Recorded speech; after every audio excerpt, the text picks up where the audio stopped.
So if you play any instrument, chances are you've played scales at some point.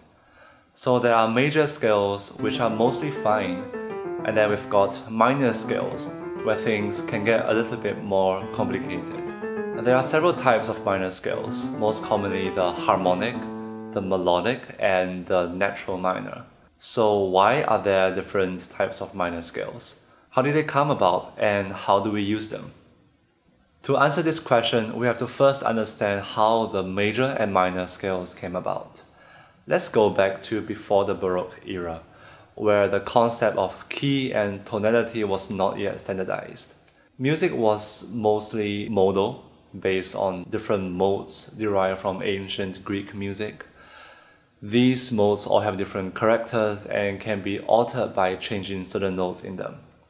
And by the end of the 16th century, two of these modes became really popular, the Ionian and the Aeolian modes, as composers frequently altered notes to fit their music with these two modes.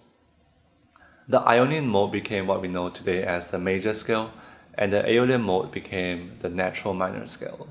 With the establishment of key and developments in style, the concept of tonality and the presence of a single note to function as the tonal center, or the tonic, became increasingly important as we enter the Baroque era.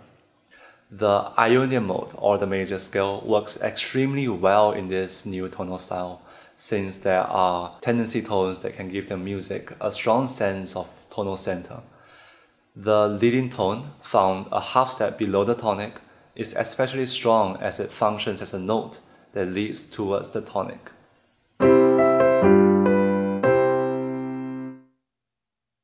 For the Aeolian mode, or the minor scale, however, we lack the leading tone since the note below the tonic is a whole step away. Without the leading tone, the music has less sense of closure when we arrive at the tonic.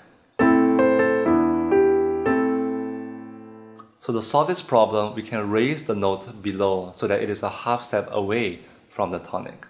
And in this case, we're going to raise the G to the G sharp.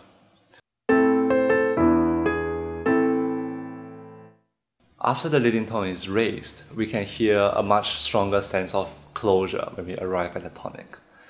This scale is what we know today as the harmonic minor scale, since it is commonly used for the foundation of harmony in minor keys.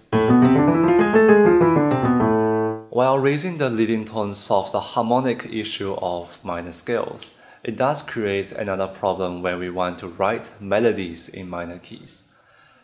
With the raised leading tone, we have created a dissonant interval between the 6th and the 7th scale degrees, an augmented second. This melodic interval tends to be avoided since it sounds relatively harsh and did not really fit into the style of music at the time.